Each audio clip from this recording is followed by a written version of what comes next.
السلام علیکم ورحمۃ اللہ وبرکاتہ۔ بسم اللہ الرحمن الرحیم۔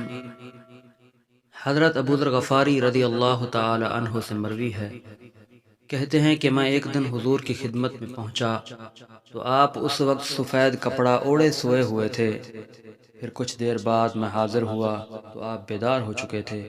اس وقت آپ نے فرمایا، جو کوئی بندہ لا الہ الا اللہ کہے اور پھر اسی پر اس کو موت آ جائے تو وہ جنت میں ضرور جائے گا۔ ابو ذر کہتے ہیں، میں نے عرض کیا، اگرچہ اس نے زنا کیا ہو اور اگرچہ اس نے چوری کی ہو؟ آپ نے ارشاد فرمایا، ہاں، اگرچہ اس نے زنا کیا ہو اور اگرچہ اس نے چوری کی ہو۔ ابو ذر کہتے ہیں، میں نے پھر عرض کیا، اگرچہ اس نے زنا کیا ہو اور اگرچہ اس نے چوری کی ہو؟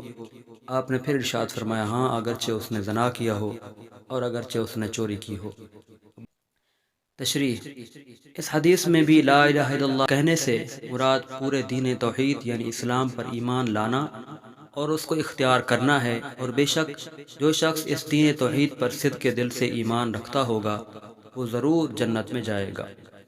اب اگر بالفرض ایمان کے باوجود اس نے گناہ بھی کیے ہوں گے تو اگر کسی وجہ سے وہ معافی کا مستحق ہوگا تو اللہ تعالیٰ گناہوں کو معاف فرما کے بغیر کسی عذاب ہی کے اس کو جنت میں داخل کر دے گا، اور اگر وہ معافی کا مستحق نہ ہوگا تو گناہوں کی سزا پانے کے بعد وہ جنت میں جا سکے گا۔ بہرحال دین اسلام پر صدق دل سے ایمان رکھنے والا ہر شخص جنت میں ضرور جائے گا، اگرچہ دوزخ میں گناہوں کی سزا بھگتنے کے بعد ہی جائے۔ حضرت ابو ذر رضی اللہ تعالی عنہ کی اس روایت کا مطلب اور مفاد یہی ہے۔ دوستو، اللہ تعالی ہمیں اس حدیث پر عمل کرنے کی توفیق عطا فرمائے۔